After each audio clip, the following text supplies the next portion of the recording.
नमस्कार। इस सत्संग में सभी का हार्दिक स्वागत है।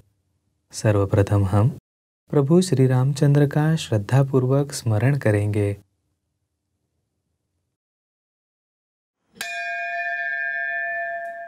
रामाय रामभद्राय रामचंद्राय वेधसे रघुनाथाय नाथाय सीताया पतये नमः। बुधकौशिक ऋषि द्वारा रचे गए श्री रामरक्षा स्तोत्र के इस प्रसिद्ध श्लोक का अर्थ है, जिनके राम, रामभद्र, रामचंद्र, वेधा अर्थात सृष्टिकर्ता, रघुनाथ, नाथ आदि नाम है, ऐसे सीतापति राम को नमस्कार है। प्रभु श्री रामचंद्र हिंदुओं के लिए एक आदर्श हैं। इस सत्संग में हम श्री राम की स्तुति करने वाले श्री रामरक्षा स्तोत्र के पाठ के अध्यात्म शास्त्रीय परिणामों संबंधी विशेष जानकारी देखेंगे। यह जानकारी लेने के पूर्व हम समझ लेंगे श्री रामरक्षा स्तोत्र का इतिहास। श्री रामरक्षा स्तोत्र के रचयिता बुधकौशिक ऋषि को एक रात सपना आया। इस सपने में भगवान शंकर ने उन्हें यह स्तोत्र बताया। अगले दिन सवेरे बुधकौशिक ऋषि ने इसे लिखा। इस कथा से कुल 38 श्लोक युक्त इस स्तोत्र के रचयिता प्रत्यक्ष ईश्वर हैं, यह स्पष्ट होता है। इस स्तोत्र का पाठ प्राचीन काल से किया जा रहा है। अब देखते हैं श्री रामरक्षा स्तोत्र का पाठ कैसे करें, इसके बारे में। इस स्तोत्र का पाठ किसी भी समय किया जा सकता है। पाठ करने वाला हाथ, पैर और मुंह धोकर यथासंभव धुले हुए वस्त्र पहने, पूजा घर के सामने अथवा मंदिर में, और यह संभव न हो तो स्वच्छ की गई भूमि पर किसी आसन पर पालथी लगाकर बैठें। जिन्हें पालथी लगाना संभव नहीं, वे कुर्सी पर बैठें। अब देखते हैं राम नवरात्रि के काल में श्री रामरक्षा स्तोत्र का पाठ करना, इसके बारे में। चैत्र शुक्ल पक्ष प्रतिपदा अर्थात गुड़ी पड़वा से चैत्र शुक्ल पक्ष नवमी अर्थात रामनवमी के कालखंड में राम नवरात्रि होती है। इन दिनों में प्रतिदिन ब्रह्म मुहूर्त पर इस स्तोत्र का पाठ करें।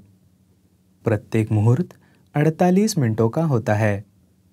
सूर्योदय के पूर्व के 2 मुहूर्तों में से पहले मुहूर्त को ब्रह्म मुहूर्त कहते हैं। संक्षेप में, ब्रह्म मुहूर्त अर्थात सूर्योदय के पूर्व 1 घंटा 36 मिनट से सूर्योदय के पूर्व 48 मिनट तक की कालावधि अर्थात 48 मिनटों की कालावधि।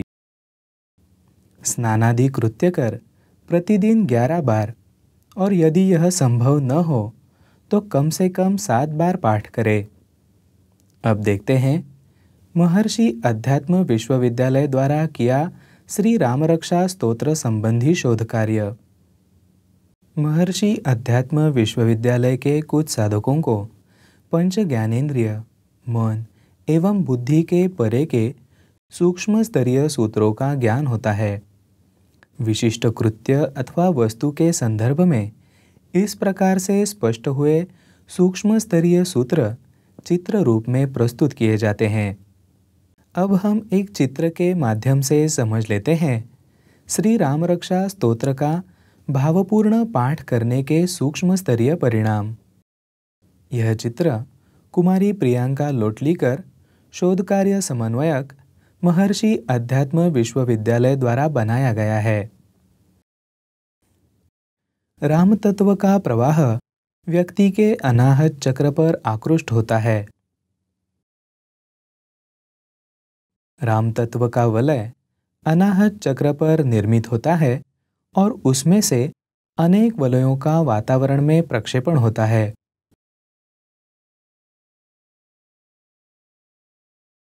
राम तत्व के कण वातावरण में प्रक्षेपित होते हैं। आनंद का वलय अनाहत चक्र पर निर्मित होकर सक्रिय स्वरूप में घूमता है। आनंद की तरंगों का वातावरण में प्रक्षेपण होता है। चैतन्य का वलय अनाहत चक्र पर निर्मित होता है और उससे अनेक वलयों का वातावरण में प्रक्षेपण होता है। व्यक्ति की देह पर छाया कष्टदायक शक्ति का आवरण दूर होता है। इस चित्र से हमें श्री राम रक्षा स्तोत्र का पाठ करने का महत्व स्पष्ट होता है। श्री राम रक्षा स्तोत्र का पाठ करने के लाभ बुद्धिवादियों को स्पष्ट होने की दृष्टि से महर्षि अध्यात्म विश्वविद्यालय की ओर से एक वैज्ञानिक प्रयोग किया गया। इसे विस्तार से समझने के लिए देखते हैं श्री राम रक्षा स्तोत्र का पाठ करने के आध्यात्मिक परिणामों का वैज्ञानिक शोध। दिनांक 28 मार्च 2019 को श्री राम रक्षा स्तोत्र का पाठ करने के परिणाम जानने हेतु महर्षि अध्यात्म विश्वविद्यालय ने यूनिवर्सल ऑरा स्कैनर नामक उपकरण की सहायता से परीक्षण किया। इस उपकरण से प्रयोग में सहभागी घटकों की ऊर्जा और उनका प्रभामंडल मापा जाता है। इस प्रयोग में सहभागी घटक थे तीव्र आध्यात्मिक पीड़ाग्रस्त साधिका एवं आध्यात्मिक पीड़ा रहित साधक। आध्यात्मिक पीड़ा का अर्थ है व्यक्ति में नकारात्मक स्पंदन होना। आध्यात्मिक पीड़ा प्रारब्ध, पितृदोष अर्थात पूर्वजों की अतृप्ति से उत्पन्न कष्ट आदि आध्यात्मिक स्तर के कारणों से होती है। आध्यात्मिक पीड़ा का निदान संत अथवा सूक्ष्म स्पंदनों की जानकारी रखने वाले साधक कर सकते हैं। प्रयोग में सहभागी दोनों साधकों ने श्री राम रक्षा स्तोत्र का पाठ स्वतंत्र रूप से किया। अब देखेंगे प्रयोग से प्राप्त निरीक्षण। इसमें पहला सूत्र है नकारात्मक ऊर्जा का प्रभामंडल। यहाँ ध्यान रखने योग्य बात यह है कि किसी भी व्यक्ति में नकारात्मक ऊर्जा हो सकती है। तीव्र आध्यात्मिक पीड़ाग्रस्त साधिका में इंफ्रारेड नकारात्मक ऊर्जा का प्रभामंडल पाठ के पूर्व 1 मीटर 34 सेंटीमीटर था। पाठ के उपरांत वह 0 मीटर हो गया, अर्थात 1 मीटर 34 सेंटीमीटर घटा। आध्यात्मिक पीड़ा रहित साधक में इंफ्रारेड नकारात्मक ऊर्जा नहीं पाई गई। तीव्र आध्यात्मिक पीड़ाग्रस्त साधिका में अल्ट्रावायोलेट नकारात्मक ऊर्जा का प्रभामंडल पाठ के पूर्व 90 सेंटीमीटर था।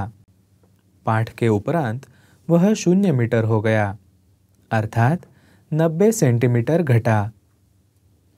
आध्यात्मिक पीड़ा रहित साधक में अल्ट्रावायोलेट नकारात्मक ऊर्जा नहीं पाई गई। अब देखते हैं दूसरा सूत्र सकारात्मक ऊर्जा का प्रभामंडल। यहाँ ध्यान रखने योग्य बात यह है कि प्रत्येक व्यक्ति में सकारात्मक ऊर्जा नहीं होती।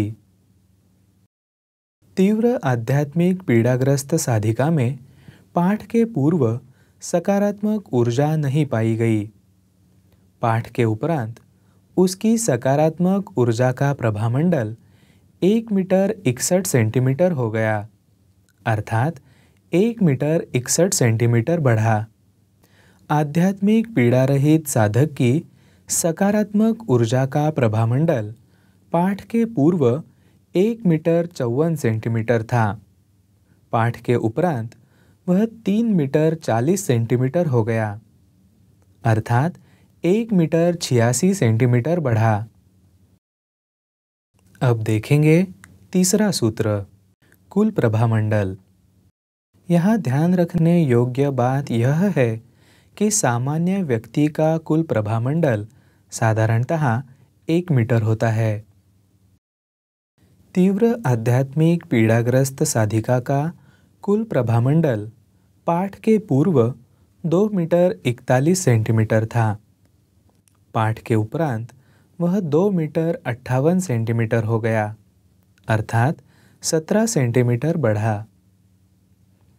आध्यात्मिक पीड़ा रहित साधक का कुल प्रभामंडल पाठ के पूर्व 2 मीटर 61 सेंटीमीटर था। पाठ के उपरांत वह 4 मीटर 11 सेंटीमीटर हो गया, अर्थात 1 मीटर 50 सेंटीमीटर बढ़ा। अब देखते हैं प्रयोग के निरीक्षणों से प्राप्त निष्कर्ष। 1. तीव्र आध्यात्मिक पीड़ाग्रस्त साधिका की नकारात्मक ऊर्जा नष्ट हो गई। 2. तीव्र आध्यात्मिक पीड़ाग्रस्त साधिका में सकारात्मक ऊर्जा निर्माण हुई। 3. आध्यात्मिक पीड़ा रहित साधक की सकारात्मक ऊर्जा बढ़ गई। यह पूरा परिणाम श्री रामरक्षा स्तोत्र की सकारात्मक ऊर्जा के कारण हुआ। यह सब श्री रामरक्षा स्तोत्र के केवल एक बार ही किए पाठ के कारण हुआ। इससे दिन में 1 से अधिक बार और अनेक दिन इस स्तोत्र का पाठ करने पर अधिक लाभ होगा, यह स्पष्ट है। महर्षि अध्यात्म विश्वविद्यालय की ओर से किए जाने वाले इस प्रकार के वैज्ञानिक शोध संबंधी अधिक जानकारी प्राप्त करने के लिए अथवा इस कार्य में सहायता करने हेतु हमारा ईमेल पता है mav.research2014@gmail.com।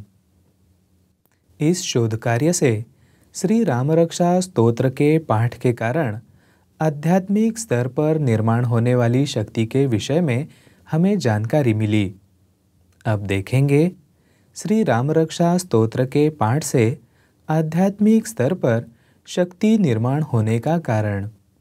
श्री रामरक्षा स्तोत्र मंत्र ही है।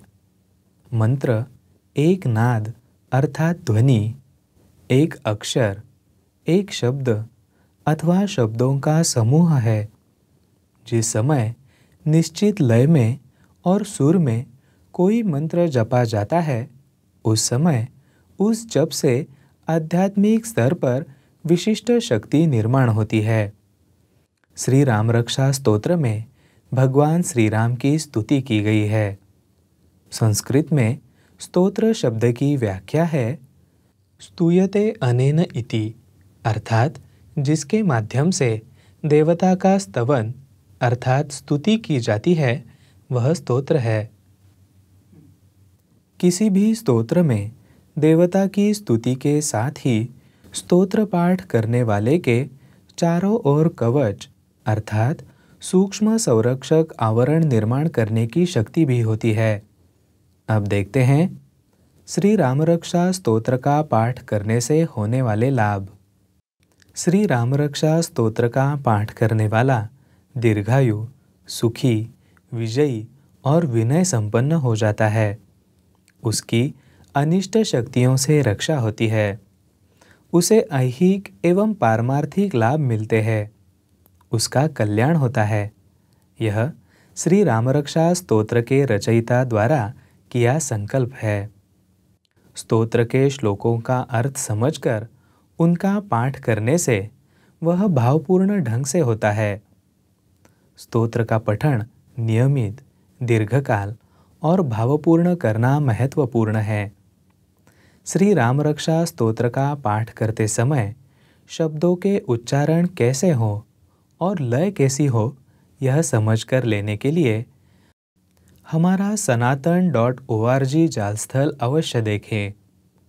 वहाँ श्राव्य दालन के अर्थात ऑडियो गैलरी के स्तोत्र विभाग में सनातन संस्था के पुरोहित पाठशाला के संचालक श्री दामोदर वजे गुरुजी की आवाज़ में श्री रामरक्षा स्तोत्र सुनने के लिए उपलब्ध है। इस सत्संग में दी गई जानकारी सनातन संस्था द्वारा प्रकाशित ग्रंथों में उपलब्ध है। प्रभु श्री रामचंद्र के चरणों में कृतज्ञता पूर्वक वंदन कर यह सत्संग यहाँ समाप्त करते हैं। नमस्कार।